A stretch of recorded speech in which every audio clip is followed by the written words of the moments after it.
예, 주말이 너무 정신이 없죠? 하지만 이 음악을 들으시면 여러분들이 주말을 느끼실 수 있을 겁니다. 자, 신율의 뉴스 정면 승부, 오늘은 2부 좀 길게 가는 2부인데요. 주간 정치 매치 시간입니다. 제가 앞서 예고 드린 대로 대한민국 최고의 정치 분석가 두 분과 함께 하겠습니다. 한 분씩 소개해드리겠습니다. 먼저 유승찬 정치 컨설턴트 나와 계십니다. 안녕하십니까? 네, 안녕하세요. 예, 그리고 시대정신연구소의 엄경영 소장이십니다. 어서 오십시오. 네, 안녕하세요. 8대0 어떻게 보셨어요? 뭐 저는 이제 저희가 거의 한 5주째 언제 선거하냐고 기억도 안 나요. 뭐 거의 했었는데 얘기하니까. 이번에 드디어 이제 선고가 났고, 저는 4월 4일로 그 헌재가 기일을 지정했을 때 그러면 8대0이겠다 이런 생각을 좀 하긴 했었거든요. 그러니까 그게 왜냐하면 좀 갈렸으면 4일보다 더 뒤로 밀렸을 것 같았어요. 그래서 오늘 어쨌든 뭐 오늘 판결을 이제 많은 분들이 생중계로 지켜보셨을 텐데요. 어쨌든 저는 이런 불법적이고 위헌적인 계엄을 평화적으로 심판한 뭐 역사적 사건이다, 역사적 심판이다 이렇게 봅니다. 그래서 어쨌든 세계적으로도 아마 유례가 없을 거예요. 이런 계엄 상태를 헌법적 질서에 의해서. 네, 진짜 그렇대요. 뭐냐면 네. 현직 대통령이 네. 내란 혐의로 해가지고 탄핵당하는 게 이번이 처음이라고 그러더라고요. 네. 몰랐는데. 어쨌든 뭐 외신도 뭐 그런 놀라움들을 좀 표시하고 있는데 뭐 중요한 예시다 뭐 이런 얘기를 하고 있는데, 놀라운 어떤 민주주의 회복 탄력성을 보여줬다. 그래서 우리는 다시 어쨌든 헌정 질서 안으로 들어갔다. 이제 조기 대선 절차가 진행이 될 테고, 그렇게 된 것은 정말 다행이라고 생각합니다. 말씀하셨듯이 뭐 소문이 굉장히 많았잖아요. 무슨 밭 전성시대 뭐 이런 거였는데 밭들이 너무 많아가지고 밭글 전성시대, 밭정설지. 근데 어쨌든 만장일치로 판결을 함으로써 어쨌든 헌재도 고민하는 적이 굉장히 많고, 판결문을 보면 뭐 어쨌든 그 국회에 대한 이야기도 좀 있잖아요. 거기 이제 판결문 안에, 오늘 요지 안에 보면 국회의 어떤 그런 일방 독주에 대한 뭐 우려의 목소리도 담아서 최대한 어떤 갈등의 그 소지를 줄이면서도 그 청구 국회 측에서 제시한 5개 항목 모두 만장일치 판결을 했다는 데서 큰 의미를 갖는다 이렇게 봅니다. 네, 저는 안타깝고 참담하기 이를 데 없는데요. 오늘은 저는 웃지 않겠습니다. 두 분도 웃지 않도록 좀 도와주시기 바랍니다. 예. 이제 저는 8년 전 박근혜 대통령 탄핵과 같은 헌정 중단이라는 비극이 되풀이된 거에 대해서 굉장히 이제 기분이 좋지 않은데요. 사실 대통령 탄핵 제도가 이 정권을 끌어내리는 수단으로 악용되고 있다. 이런 나쁜 선례를 두 번째로 남긴 거에 대해서 저는 굉장히 유감을 갖고 있습니다. 사실 지난 8년 전에 박근혜 대통령 탄핵 이후에 만약에 개헌을 해서 정부통령제나 내각제로 이렇게 바꿨으면, 제왕적 대통령제를 손질했으면 이번 계엄 사태 같은 게 되풀이되지 않았을 거라는 그런 생각이 드는데요. 앞으로도 이게 그 200석 안팎을 넣는 정당이 또 나온다면 언제든지 이 정권을 끌어내리는 그런 수단으로 활용될 수도 있지 않나, 이런 이제 걱정이 앞섭니다. 그래서 저는 이번 이제 조기 대선이 거의 확정이 됐는데요. 당장 이제 시간이 얼마 안 남아서 개헌에 대한 논의가 진전되기는 어렵다 하더라도 꼭 이번 대선에서 공약을 통해서 저는 이 제왕적 대통령제를 손질해서 지금과 같은 그런 헌정사 중단의 비극이 다시는 되풀이되지 않았으면 좋겠어요. 물론 그렇죠. 근데 개헌 같은 걸 안 했으면 또 이런 일이 없었을 텐데, 참 그게 선후 과정을 볼 땐 그게 참 그렇죠. 근데 오늘 결정문에서 어떤 부분 기억에 남으셨어요? 저는 이거 결정문 오늘 좀 시간이 없어서 잘 못 봤는데, 어떤 기자님은 그러시더라고. 거기에 대한국민이라는 단어가 등장한대요. 대한국민이라는 단어가 등장하죠. 예. 그거를 굉장히 눈여겨보는 기자분들이 많더라고요. 어떻게 보셨어요?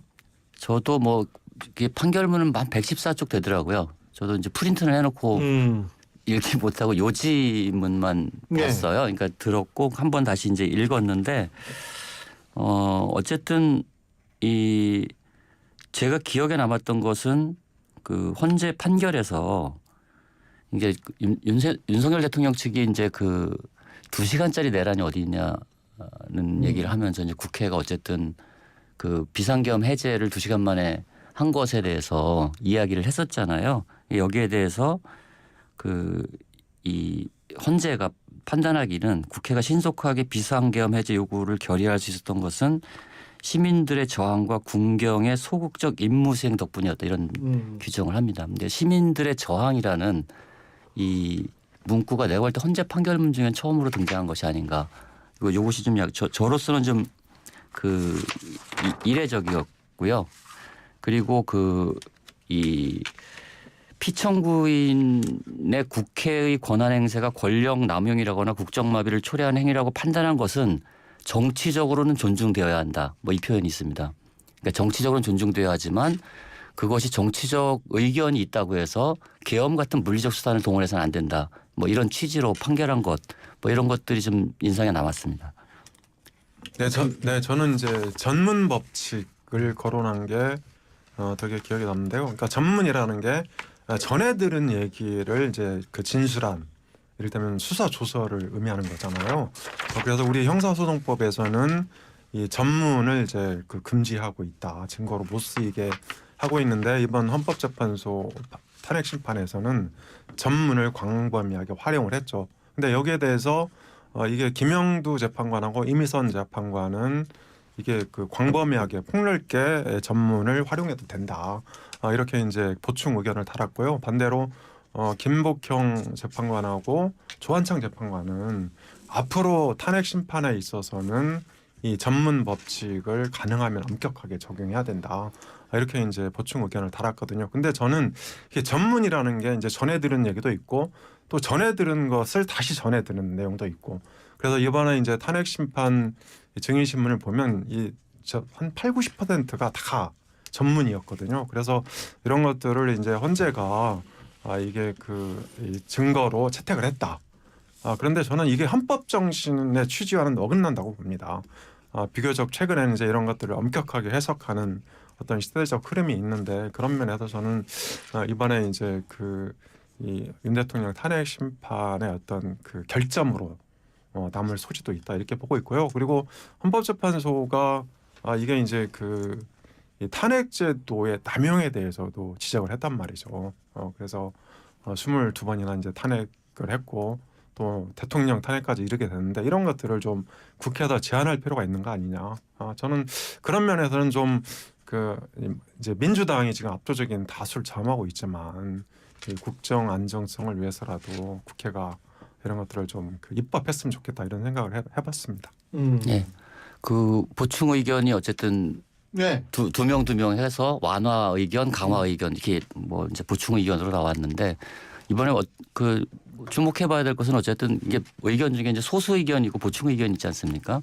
근데 소수 의견은 없었어요. 그러니까 이 인용에 반대하는 의견은 없었다 이런 그러니까 뜻으로 이해하면 될 것 같고 그리고 눈여겨봐야 될 것이 이 헌재 이번에 결정문에 보면은 이런 표현이 나옵니다. 국민 모두의 대통령으로서 자신을 지지하는 국민을 초월하여 사회 공동체를 통합시켜야 할 책무를 위반하였다 이런 표현이 나오거든요. 그러니까 대통령에 대해서 이 통합의 의무, 이 책무를 이 헌법적으로 명시한 대목이고 이건 앞으로 누가 대통령이 되든 자기 진영만을 위해서 움직이는 대통령, 이게 대통령이라는 책무 자체가 사회 통합이라는 책무를 갖고 있다. 뭐 이것을 담은 것이 아닌가, 취지를 담은 것이 아닌가 이렇게 생각이 듭니다. 그런데 계엄 사태에 대해서 저는 이제 사실상 민주당의 책임도 터치하고 지나갔다. 이것도 의미가 있다고 보는데요. 유승찬 대표께서 살짝 스치고 지나가듯이 말씀하신 게 있는데 이제 그 결정문에 그런 내용이 나오죠. 대통령과 국회 갈등과 대립 이것은 쌍방의 책임이다. 그런데 여기서 국회를 장악하고 있는 것이 민주당이니까 저는 민주당이 내용적으로 헌법 위반을 한 거 아니냐 책임이 있다 이렇게 이제 짚었다고 봅니다. 그러니까 다만 그것이 이제 합법이라는 어떤 포장을 통해서 이루어진 것이다 이렇게 저는 이제 그 지적을 한 것으로 보는데요. 그러니까 대통령이 비록 탄핵이 돼서 파면이 돼서 일반인으로 돌아가고 우리가 조기 대선을 이제 치러야 되는 상황이지만 그 책임의 반은 민주당에서 비롯됐다. 저는 이제 그렇게 해석을 하고 있습니다. 자, 제가 조금 걱정했던 부분이 뭐냐면 윤석열 전 대통령이 전 대통령이죠 이제. 윤석열 전 대통령이 그 성명서 발표할 때 사실은 그동안 메시지의 패턴이 굉장히 자기를 지지해주는 쪽에 향해서 얘기를 많이 했는데 야 이번에 이거 또 그렇게 얘기하면 이게 좀 어떡하나 그랬는데 또 그렇게. 다행스럽게 전 아니라고 봤는데 또 그렇게 했다고 보세요? 어떻게 보세요? 뭐 비슷했다고. 그러니까 일단 뭐 헌재 판결에 대한 수용에 대한 명시적 표현이 없고요. 네. 그리고 이것이 가장 핵심 아니겠습니까? 헌재 결정을 수용할 것이냐 안 할 것이냐. 자기 뭐 돌아가겠다고 뭐 그런 얘기. 근데 여기에 대해 얘기 없고요. 그러니까 어쨌든 이게 애매하긴 한데 많이 부족한 저를 지지해 주시고 응원해 주신 여러분께 감사드립니다. 지지해 주시고 응원해 주신 분들, 이게 일반 국민을 통칭해서 지적을 적시하지 않아서 여전히 저는 지지자들에 대한 호소 메시지가 아니었나 하는 생각이 들고요. 예. 근데 꼭 그런 건 아니에요. 그러니까 그 기대에 부응 못해서 죄송하다. 그러니까 이런 이제 표현이 있고요. 근데 저는 어떤 표현에 주목하냐면 대한민국을 위해서 일하게 돼서 영광이었다. 이런 이제 표현이 있거든요. 그러니까 이 말은 그건 사실 받아들인다 이거죠. 네, 그렇습니다. 사과하고 헌재 판결에 대해서 승복하겠다 이런 메시지를 낸 거다. 이렇게 이제 보고 있는데 사실 이것도 이게 그 법률 대리인단을 통한 메시지였고 저는 이 관절을 이제 조만간에 나와야 되는 거지 않습니까? 그런데 관절을 나오게 되면 다시 그 대국민 메시지를 직접 발표할 수도 있지 않을까? 과거 박근혜 대통령도 관저 나오는데 한 이틀 정도 걸렸어요. 이틀 정도 걸렸죠. 네, 네. 그러니까 박근혜 대통령이 그 정도는 뭐 어쨌든 정리를 해야 되니까 당연하죠. 네, 그리고 박근혜 대통령은 사저가 있었지 않습니까? 근데 지금은 이제 아파트로 돌아가야 되는 건데. 아파트도 사저죠. 네, 사저긴 한데 이제 아파트로 돌아가게 되면 경호 문제가 발생할 수도 있고 또 주민들이 좀 이게 여러 가지로 좀 피곤할 수도 있잖아요. 뭐 시위대가 온다든지. 그럴 수 네, 그래서 이런 문제가 있어서 사저로 돌아가는데 이제 그 새로운 집을 구해서 가야 될 수도 있고, 그러니까 좀 시간이 좀 걸릴 것 같아요. 그런데 아무튼 저는 관저를 떠나면서는 이제 또 그 취재진하고 직접 만나야 되는 상황이 올 거니까 그때는 이제 박근혜 대통령처럼 또 대국민 메시지를 따로 낼 수 있지 않을까 이렇게 생각을 합니다.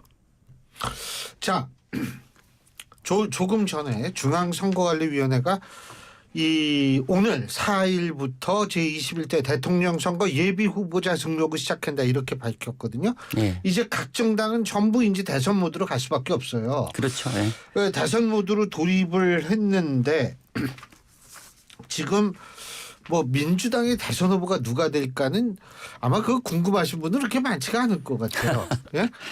뭐 궁금하신 분 말씀하셔도 되고, 나는 그 비명계의 약심이 만만치가 않을 것이다. 뭐 이렇게 생각하시면 말씀하셔도 돼요. 근데 문제는 사실 지금 국민의힘이 아닌가 이런 생각이 드는데, 자, 제가 첫 번째 여쭤보고 싶은 게 뭐냐면 이제 조기 대선이 됐어요. 근데 국민의힘 내부에 탄핵 반대, 탄핵 찬성 이게 나눠져 있었잖아요. 그죠?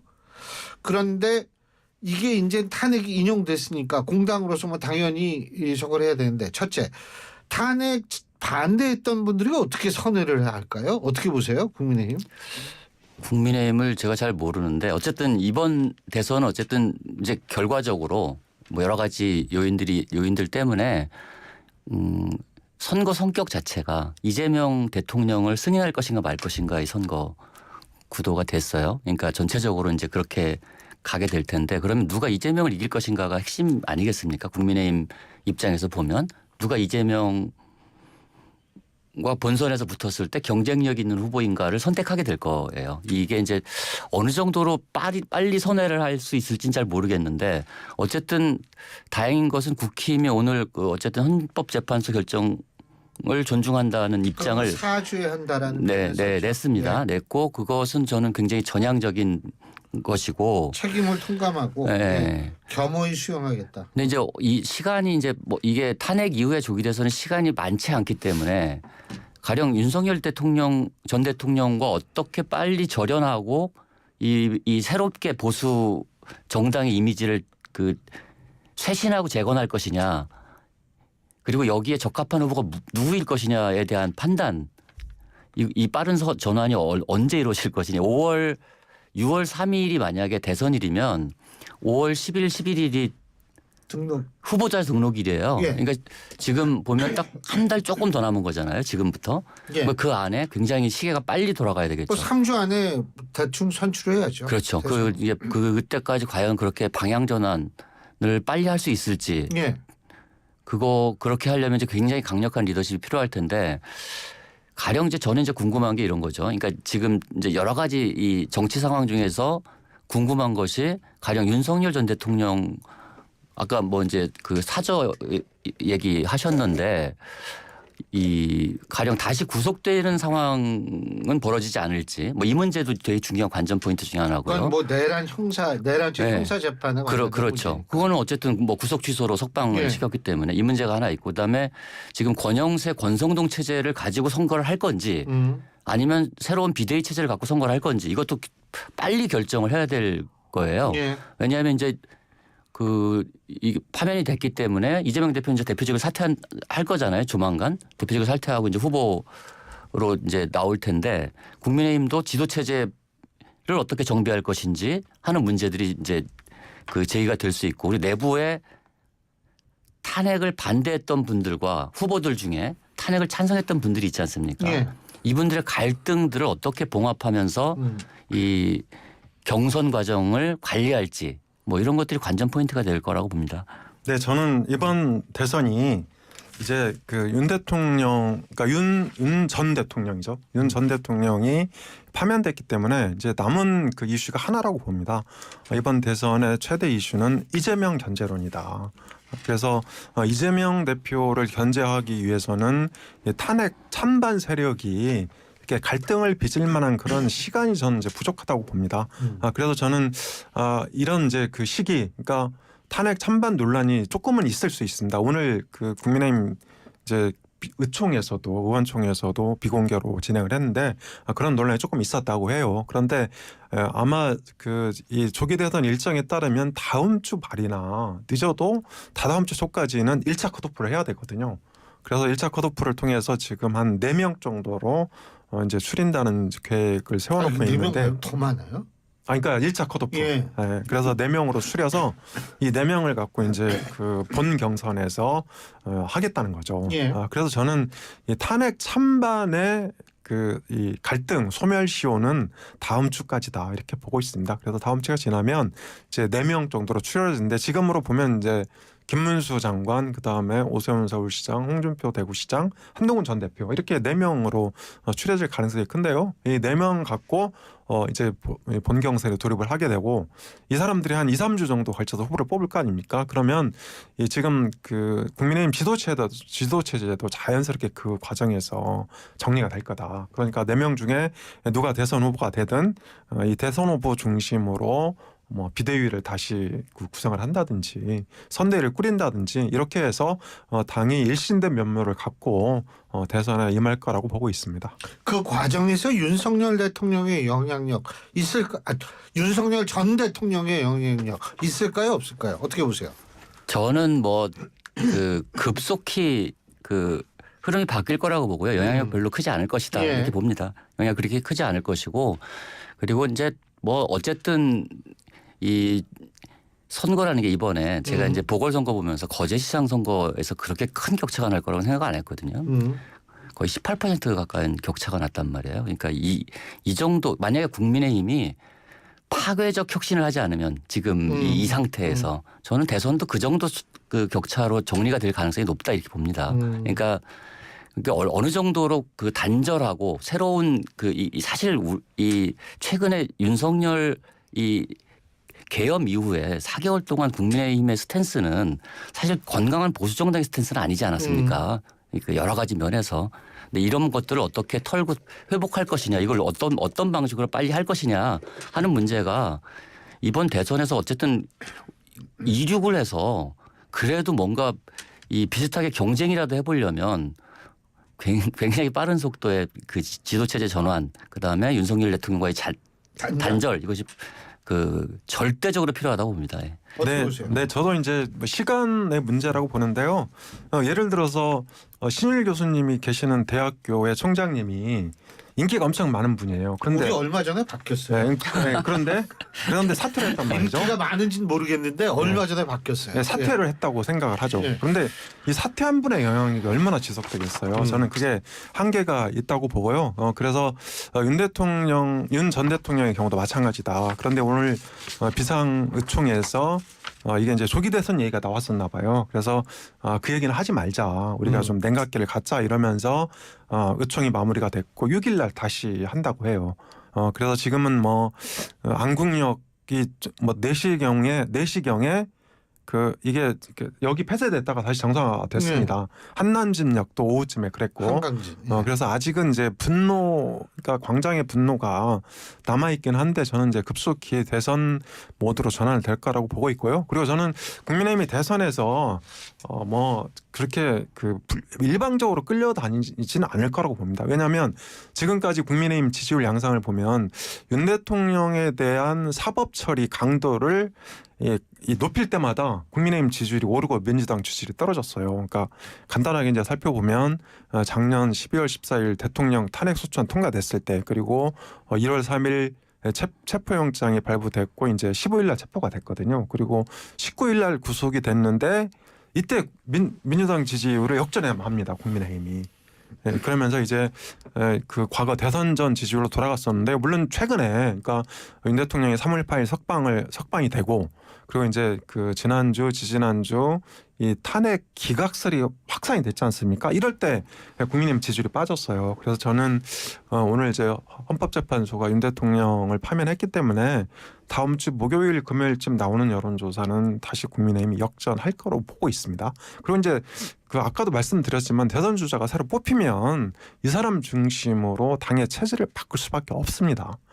그러는데 불과 한 2, 3주밖에 안 남았기 때문에 국민의힘이 과거 2017년처럼 그렇게 허무하게 무너질 거라고 보지는 않고요. 1, 2% 포인트 안팎에서 승부를 저는 보일 수 있을 거라고 확신합니다.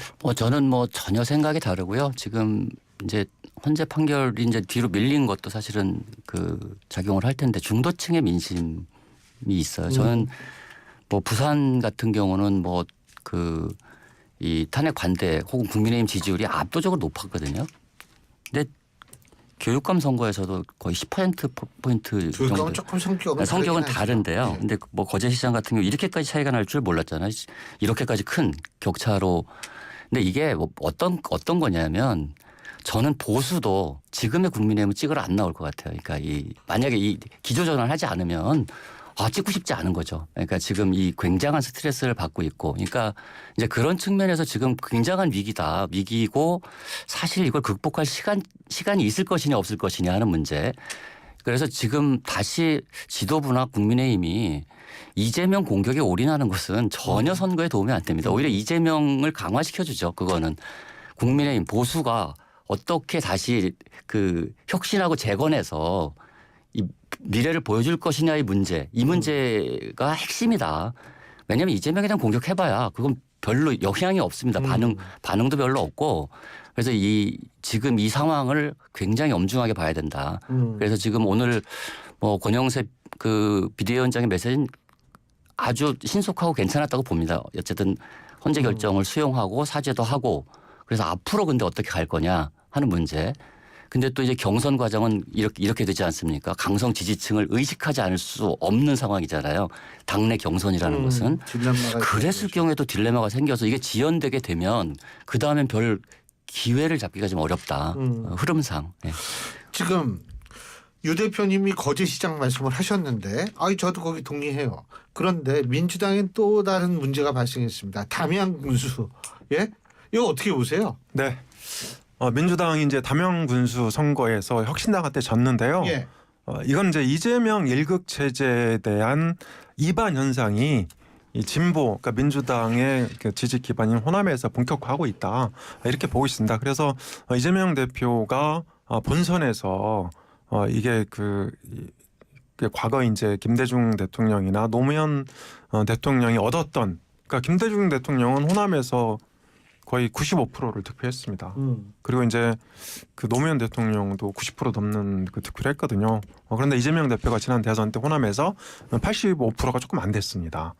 그런데 이번에 이제 담양 선거를 보면 80% 초반대로 떨어질 수도 있다. 그런데 이 호남, 그러니까 대선은 투표율이 80%에 육박하기 때문에 호남에서 얼마나 몰표를 많이 받냐 이것도 굉장히 중요하거든요. 그러니까 물론 이제 이게 부산 교육감 선거나 거제 선거에서 네, 국민의힘이 이번에 패배한 거는 아픕니다. 근데 그 직접적인 원인은 저는 이 선거 지연에 대한 피로도 누적 그리고 기각설 확산 이 두 가지라고 봅니다. 근데 이런 문제는 이제 해소가 됐거든요. 그래서 저는 국민의힘이 충분히 이 정비할 수 있는 시간을 갖게 될 거라고 보고 있고요. 그리고 이재명 견제론이 이제 기저에 깔려 있고 또 이게 선거 쟁점으로 정면으로 부상하고 있는데 이재명 대표를 비판할 수밖에 없는 거죠. 저는 그 점에서 이 반 이재명, 비 이재명을 다 모아서 선거전에서 맞붙는 그런 전략을 구사하는 게 저는 좋다고 봅니다. 근데 뭐 저는 이재명 대표의 비호감도 상당히 있고, 근데 뭐 사실 비호감도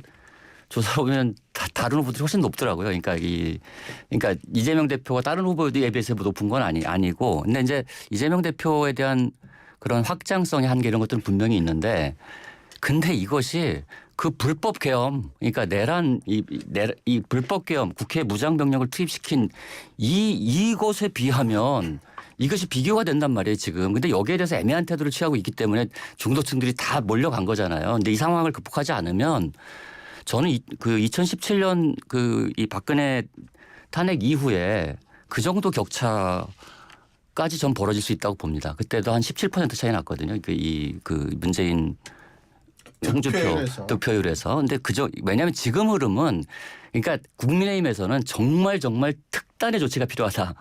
그냥 애매한 상태에서 조금 하면서 이재명 공격하는 방식 이런 방식으로는 이 격차를 극복하기 어려울 것이다 이렇게 봅니다. 지금 중요한 부분을 저는 말씀해 주셨다고 생각을 하는 게 이게 사실 근데 이게 지금 민주당 쪽에서는요 아마 대선 구도를 내란 옹호 세력 대 내란 반대 세력으로 끌고 가려고 할 거예요. 제가 볼 때는 진영 대결 구도로 하면 이게 불리하다라고 생각할 거거든요. 그러니까 예를 들면 지금 2017년 대선을 말씀하셨는데 2017년 대선 직전 3월 셋째 주 여론조사를 보면 홍준표 대표 다 후보의 지지율이 6% 8%밖에 안 나왔어요. 그런데 막상 선거에서 뚜껑을 열으니까 20몇 % 나와서 소위 말하는 진보 후보들의 득표율의 합, 심상정 후보 플러스 문재인 후보의 득표율의 합이 홍준표 후보 플러스 유승민 후보 플러스 안철수 후보의 득표율의 합보다 적었거든요. 그러니까 이쪽에 생각할 땐 그때 당시에는 막 더불어민주당 지지율이 막 50% 가까이 올라오고 그랬는데 지금은 그렇지도 못하지. 그러니까 이걸 어떻게든 바꾸려고 할 것 같은데 쉽게 바꿀 수 있을까요? 내란 옹호 세력 때 내란 반대 세력으로? 네, 민주당이 내란 잔당 세력 심판 이렇게 이제 프레임을 짜고 있거든요. 그러니까 오늘 또 박찬대 원내대표가 그런 얘기했죠. 윤 대통령을 제명하고 출당해라 이렇게 요구를 했고, 그리고 내란 동조 의원에 대해서도 이게 그 징계 요구를 했어요. 이 말은 뭐냐면 이번 선거의 프레임을 내란 잔당 세력 심판으로 갖고 가겠다. 이렇게 이제 그 의도를 갖고 있는 건데요. 저는 이게 이제 통할 거라고 보지는 않습니다. 왜냐하면 이미 윤 대통령은 헌재 심판을 통해서 이게 심판했다. 그러니까 일반인으로 돌아간 거 아닙니까? 그래서 저는 민주당이 그런 프레임을 안 먹힐 것 같고요. 다만 이것이 이제 그 이재명 견제론을 덮기 위한 일종의 전략이지만 이미 윤 대통령이 심판됐는데 그러면 이재명 대표는 뭐냐? 저는 이런 여론일 수밖에 없다고 생각합니다. 그리고 저는 이번 대선도 1~2% 격차로 초접전을 벌일 가능성이 큰데 그렇게 보는 이유가 이제 두 가지가 있습니다. 그러니까 방금 유승찬 대표께서 우려하신 국민의힘의 변화 쇄신, 저는 이제 대선 후보가 뽑히면 충분히 그렇게 안 할 수가 없습니다. 왜냐하면 변하지 않을 수 없다. 변하지 않을 수가 없습니다. 왜냐하면 본선에도 해보려면 충분히 그렇게 해야죠. 그리고 이제 또 한 가지는 연령별 세대별 정당 지지율을 보면요, 4050은 민주당, 60대 이상은 국민의힘, 이게 이제 거의 변하지 않는 그런 구조로 돼 있고, 지금 20대가 정당 지지율이 거의 똑같습니다. 지금 사실 국민의힘은 최악의 상황이라고 봐야 되거든요. 지금 현재가.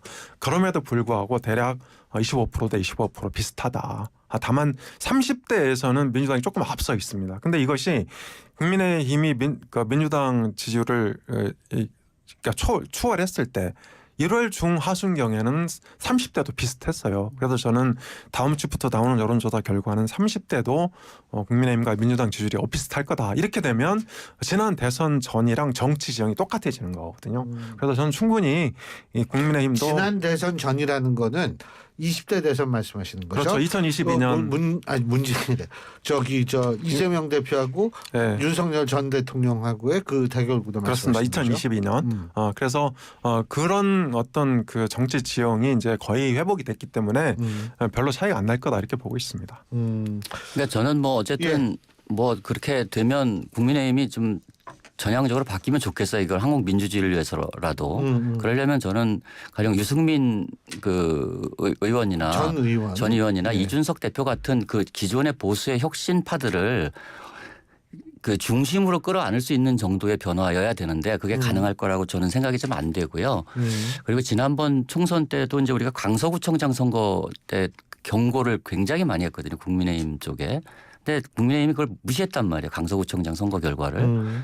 총선에서 참패하는 결과가 나왔는데 이번 보궐선거가 그러니까 정당 지지율하고 전혀 다른 결과가 나왔잖아요. 그러니까 그래서 저는 약간의 기시감이 뭐냐면 아산시장에서 국민의힘이 39.92%를 득표를 했고 거제에서 38.12%를 득표를 했는데 저는 사실은 이것이 지금 국민의힘의 최대치다 이렇게 봅니다. 그러니까 국민의힘이 갖고 있는 근데 앞으로의 변화에서 과연 이 벽을 뚫을 수 있을 것이냐 하는 문제에 대해서 저는 그게 뭐 아무튼 뭐 그렇게 돼서 뭔가 이게 경합이 세게 일어나면 한국 정치가 어쨌든 조금 더 나아질 거 아니에요. 그죠? 한쪽이 일방으로 가는 것보다는 그런 측면에서 제가 말씀드리는 거고 그래서 그러려면 지금 어쨌든 이게 그렇게 시간이 많지 않고 그러니까 윤석열 그와의 단절 그다음에 이 경선 과정에서 또 경선 때문에 강성 지지층에 의지하면서 변화를 회피하거나 두려워하는 이런 문화가 지속되면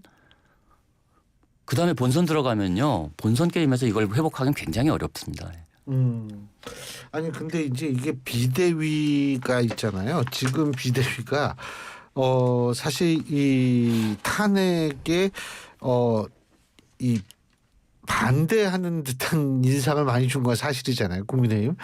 이게 입장을 바꾸기가 좀 굉장히 힘들지 않을까라는 생각이 들 수밖에 없어요. 사실. 그러니까 저는 꼭 그렇게 보지 않는 게요. 오늘 이제 아마 그런 이제 그 지도부 문제를 어떻게 할 거냐 이런 것도 비공개적으로 얘기가 좀 됐나 봐요. 그런데 대통령이 아직 관저에 있고 윤 전 대통령이 아직 관저에 남아 있고 또 광장의 열기가 너무 뜨거워서 오늘 이제 그거를 잘못 얘기했다가는 문제가 악화될 수도 있다 이런 판단을 한 것 같아요. 그래서 6일날 일요일날 다시 이제 의총을 열기로 한 것 같은데요. 그 문제는 저는 이제 시간이 해결해 줄 거라고 보고 있고요. 또 지금 당장 그 당 경선 선관위를 띄워야 되거든요. 근데 지금 지도부가 사퇴해버리면 그렇죠. 그 선관위를 띄울 주체도 없어지는 거고 그래서 이 문제는 뭔가 좀 합리적으로 냉각기를 갖고 하루 이틀 더 고민을 해야 될 것 같습니다. 어쨌든 자 이제 앞으로 60일 후면은 새로운 대통령이 등장하게 됩니다. 이번 대선의 가장 중요한 화두는 뭐가 될까요? 어떻게 보십니까? 일단 아까 뭐 교수님 말씀하셨듯이 민주당 쪽은 그 내란 프레임으로 이제 선거를 치르려고 할 게 분명하잖아요. 그게 이제 그 유리하다고 보니까 탄핵 내란 프레임으로 선거를 치르게 될 것이고 그게 핵심 쟁점이 될 것이고 그다음에 이제 이게 사실은 그 국민의힘이 정말 쇄신을 잘해서 뭔가 7공화국이라는 하나의 이 어젠다를 끌어올 수 있다면 뭐 개헌 이슈가 개헌이요? 개헌 이슈가 부상할 수 있는데 그게 과연 가능할지 그건 이재명 저는 대표가 장담을 못 하겠어요. 동의하겠어요? 아니 개헌? 이제 그거는 이제 지금 뭐 대선 전에 개헌을 하겠다는 건 아니고 예. 어쨌든 개헌을 약속하자는 이 국민적 공감대는 좀 있거든요. 그러니까 육공화국 체제가 문제가 많다. 87년 체제가 여기에 대해서 공감하는 국민들이 굉장히 많은데 이게 이제 의제로 올라올지 올라오려면 저는 거듭 말씀드리지만 국힘이 변해야 된다. 이걸 갖고서 계속 탄핵을 갖고 이 씨름하고 있으면 민주당 프레임이 완전히 강하게 먹힐 수밖에 없다. 지금 구도가. 예. 네, 저는 이번 이제 대선에서 우리가 좀 관심을 갖고 봐야 될 게 대화와 타협인데 대화와 타협은 사실 이게 정치의 수단이 아니고 정치 그 자체이지 않습니까? 그래서 이번에 이제 계엄 사태와 이 조기 대선 전국도 대화와 타협이 없어서 이 지경까지 왔다. 그러니까 이 책임은 오늘 이제 헌재 결정문에서도 지적했듯이 뭐 정부도 있고 국회도 있다. 저는 이제 그렇게 생각을 합니다. 그런데 과연 이재명 대표가 대화와 타협의 정치인이냐 이렇게 이제 반문해 보면 그런 것 같지는 않아요. 그래서 저는 이런 문제가 다시 제기될 수도 있고 이번 대선의 시대 정신은 저는 법치 회복 그리고 공정으로의 어떤 복귀 이런 거라고 봅니다.